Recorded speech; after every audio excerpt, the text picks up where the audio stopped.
Hi again. I was recently asked to provide Python training to a group of really great people, and I figured I may as well share what I could here, even if some of the topics are considered intro level.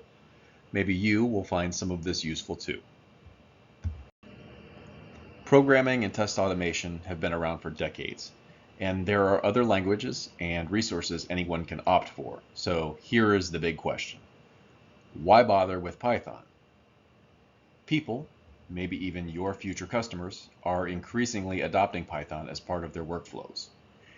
Here is a group of 10 reasons that Python as a language and its associated packages are so beneficial to no less than engineers. I put what I felt were the critical factors in bold type to help simplify messaging. Additionally, students aspiring to be engineers, physicists, computer scientists, etc. are picking up Python in their studies. Heck, there's even a book written about it. A PDF copy of this text is freely available online, and I'll share a link to it in the video details if you want to read this.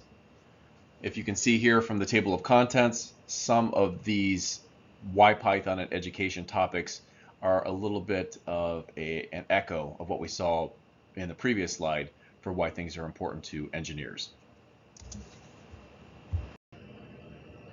I mentioned providing training to coworkers, but Python training is one of just 4 sessions that I had to create in a short span of time.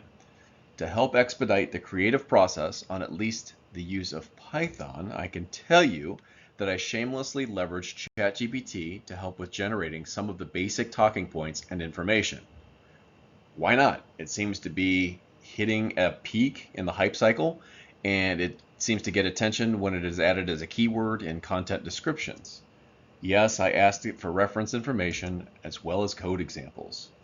I have spent some time trying to weave at least the use of this large language model tool into my own daily work to see how much progress I can make with it. Truthfully, some days are better than others, and I could create a whole other video series dedicated to a discussion on my experiences and outcomes. At this point, several AI tools have been developed and leverage Python in some way to provide the experience you have today.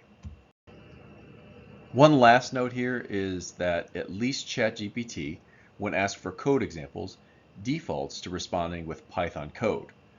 Again, not always perfect. For example, I asked it to create a program to automate connecting to a source meter to measure voltage and current, and it yielded this pretty nice example.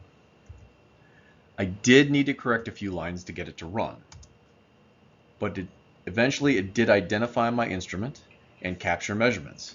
Definitely a step in the right direction. If you do the same to accommodate some of your own needs, also use the tool to provide some assistance in documenting the work and save yourself the hassle of having to get super creative. You will likely have to proofread, but this will also be a welcome trade-off due to the time you can save now and apply to other efforts. Hope you're not too disappointed in the lack of actual usable code here. I'll fix that in the next video where I want to share a few notes on string formatting options. Thanks for watching.